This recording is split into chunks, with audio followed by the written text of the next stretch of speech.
model, yung Davao model na yan. Honestly wala man na talaga kung consider na Davao model. Ang pinaka-Davao model siguro na kung ano yung pinagagawa namin sa Davao noon na pwedeng sabihin natin Davao model na in-implement ko nung ako nag-chipente is yung Uplan-Tukhang. Yun ang aking maalala kasi brainchild ko yung Tukhang So baka yun ang in-implement ko dito at the national level. Na napatupad mo pala yun. Yung bang Uplan-Tukhang napatupad mo sa Davao? Yes, yun ang doon na nagsimula sa Davao, yung Tukhang yun. Yan yung ibig sabihin ng Tukhang. Kaya nireplicate ko dito nung ako nag-chipente. Kaya ito sinasabi ni Garma na binabayaran yung mga pulis, imposible na hindi mo marinig kung totoo, hindi mo alam kung totoo mang may ganon. Ako, hindi ko talaga alam yan, Hindi ko talaga alam yan. Kung totoo mang nangyari yan, kung totoo yan, they do it in a very secretive manner na hindi alam ng naparamihan. Pero ako, honestly, kung meron man ganyan, I was not involved. Pero kung tanungin mo ako kung existing yan, hindi ko rin masasabi na existing yan dahil wala man talaga to my knowledge, not to my knowledge. Pero nakausap niyo po ba si Duterte at Senator Bongo? Kasi tinuturo Senator Bongo na sila yung naghahawak ng pera. Naghahawak ng pera, lalo yung staff niyo. Namimigay mo talaga ng pera si Bongo. Utusan niya ni President Duterte noon pa, nung sa Davao pa kami yung mag-command conference, mga station commander, pagkatapos ng command conference, binibigyan kami ng konting allowance, konting operational expenses. Every conference yan, mamaya pamimigay yan. Nung nag-chipente rin ako, pag may command conference, bago mag-uwi yung mga RD, may binibigay si Presidente na allowance. Kasi pamasahe mo nga, kung RD ka, galing ka pa ng parang lang na compensate your expenses.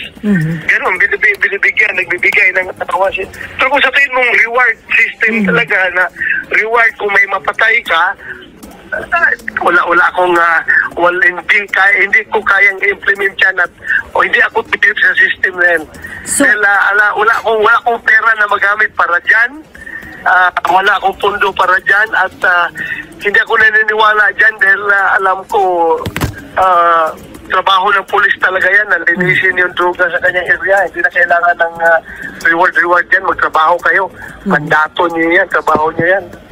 Pero sir, sa pagkakakilala mo kay Garma, bakit niya sinabi yung mga ganong accusations laban sa inyo? Laban sa akin? Wala ba siya sinabing laban sa akin? Laban kay Presidente Duterte at kay Bongo, sir. Siguro naiipit siya. Naiipit na siya dahil natutumbok na siya doon sa yung pagpatay kay General Wesley Barayoga, yung member ng board ng PCSO. Natutumbok na siya doon kung bakit nangyari yon, anong motive nila, bakit ginawa nila yon. Doon naiipit na siya, kaya kung ano na pinagsasabi. So sir, ang House titingnan daw kung baka nagamit daw ni PRRD yung intelligence fund doon sa reward money. Sa tingin mo, what is your... Wala namang nagpipigil sa kanila na investigahan. Mag-investiga sila, tingnan nila.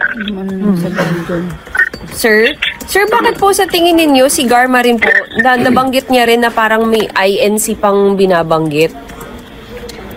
Ang tanong ko, nagdudod hindi siya ang gumagawa ng affidavit na yun, pasa na lang sa kanya, dahil nga, kung I cannot really, hindi ko mapapatong kung bakit kailangan pagsabihin ni PRRD na kailangan ang official ay isang iglesia ni Cristo. wala man yan sa tagal-tagal ko nagkatrabaho sa Presidente Duterte, wala man yan kinikiling na relihiyon, wala, hindi yan kasama sa kanyang mga requirements, sa kanyang mga qualification kung para bigyan kanya ng trabaho. Never man yan nagsasabi ng tungkol sa religion. Bakit ito sinabi ni Garma, inipasayas niya ng kailangan Iglesia ni Cristo. Nagdududa tuloy ako. Baka mamaya gusto lang idamay ang Iglesia ni Cristo para magalit yung Iglesia ni Cristo kay PRRD. Sir, nandiyan kayo sa Davao. Nagkausap po ba kayo ni Digong at saka ni Senator Bongo tungkol dito sa mga allegations? Hindi naman. Kami ni Bongo nag-on. Si Presidente, ayoko nang guluhin na So wala kayong papahingayin mo lang. wala kayong communications with PRD kahit sa telepono? Wala. Last lang, sir. Doon sa na-mention nyo kanina sa Intel Fund, during your time, sir, as PNP chief, sir, may sinasabi kayo na kayo binababa nyo sa mga commanders. Mayroon ba kayong natandaan, sir, ng panahon nyo na nagagamit as reward money yung Intel Fund? No. It was not used as reward money.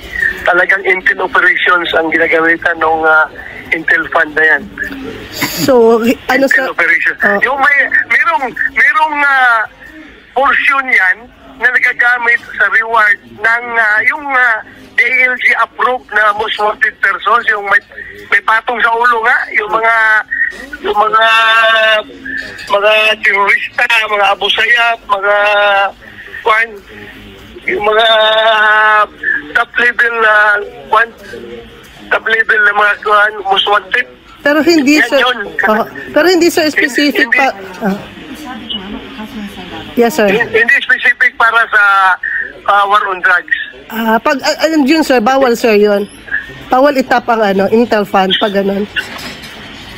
Bawal kasi bawal sa akin sa tingin ko bawal dahil ang Intel Fund naman talaga mayroon na yan siyang gamit kaukulang gamit. May sinusunod dahil dyan na programa. Ang ating Directorate for Intelligence, sila ang nagpo-program yan kung paano gamitin yung Intel Funds.